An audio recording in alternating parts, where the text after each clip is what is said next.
You could usually count them on one hand. 2, 3, 4.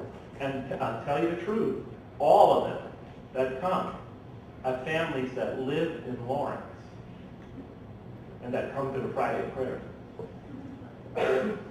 Now we estimate based on the population centers that feed our university, our enrollment, that the percentage of Muslims or percentage of students in Lawrence, Kansas that are of Muslim parentage, that have at least one Muslim parent, is somewhere between 1 and 2% of the student population. Population is 30,000. That means 300 to 600 students on campus we estimate to be born in the United States of America with at least one Muslim parent. And we are only getting 4 to show up to our community functions. 4 out of somewhere between 300 and 600. And as I travel around the country, some communities are doing a little better, some are actually doing a little worse, if you can believe it.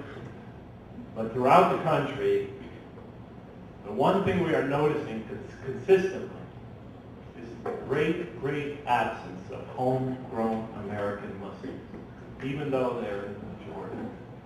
There's a great absent majority of Muslims in America. You know, some parents, they say, well, they'll come back when they're in their 20s or 30s or 40s. You know, they'll come back later on. But so far, history has shown that not to be the case. Those immigrants that came in pretty large waves in the first half of the last century, their total was somewhere around 100,000 immigrants from 1900 to 1950 from Muslim countries came to America. By now, those immigrants have third or fourth generation descendants. Again, they tended to originally have large families. You can imagine 2 Muslim parents coming in 1920 having what? 4, 5, 6, 7 children, each of them having their children, et cetera, et cetera. By now, that same family should have a family tree of 30, 40 individuals. Times 100,000 is 4 million. Where are those 4 million descendants? We don't see them. They're long gone. Sometimes you meet them. Sometimes I give lots of lectures throughout the United States. Sometimes somebody will come up to me and say, you know, my great-great-grandfather was a Muslim. Or, you know, my great-grandparents on this side of my family, they were Muslim. They've been completely absorbed into the society, and Islam is something long in their past. Through the past 50 years, there's been a large-scale, steady flow of immigrants to America from Muslim countries. And although the Muslim community has created many American Muslim institutions, like the Canadian Islamic Congress, for example, and MSA, and ICNA, and ISNA, and ANC, and CARE, MPAC, and so forth and so on, the religion has not really taken root in America. Because crucial to the vitality of any religious community is its ability to engage and attract converts and or descendants.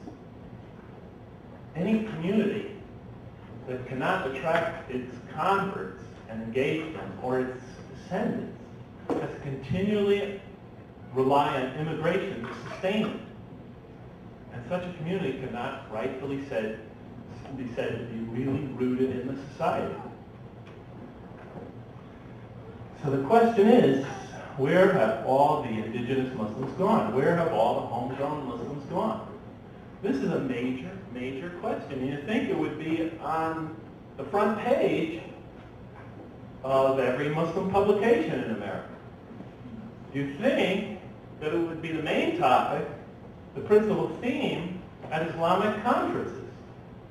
But time and time again, the issue is not discussed. It might be alluded to here and there, an oblique remark that seems to refer to this problem, but you don't see any real major effort to discuss this. And I really don't know why. Now, to be honest with you, brothers and sisters, I'm sort of worn out talking about it because It just seems like something our community doesn't want to discuss. And I often say that when I'm invited to a community to discuss this subject, I'm usually invited once. I get an invitation later, please don't give that lecture again, could you talk about something else? Talk about the purpose of life, or talk about your conversion experience, or talk about this or that, something to cheer us up. It is a serious problem, and for Muslims, those who have, deep faith in their religion, it's a major problem because in the Quran especially, it informs us, it says, save your children and your families, save yourselves and your families from a fire whose fuel is men and stones.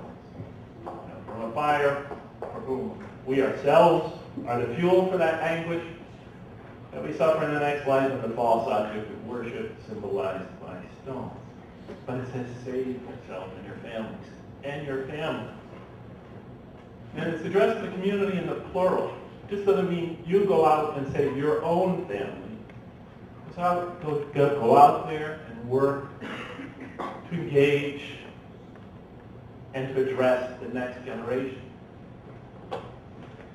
But in any case, where have they gone? To tell you the truth, I noticed their absence from the day I first became a Muslim, but I had no clue. I had no clue where they are. And that's the end of my talk. Thank you very much. But what happened was something very interesting. It was just, some would say chance.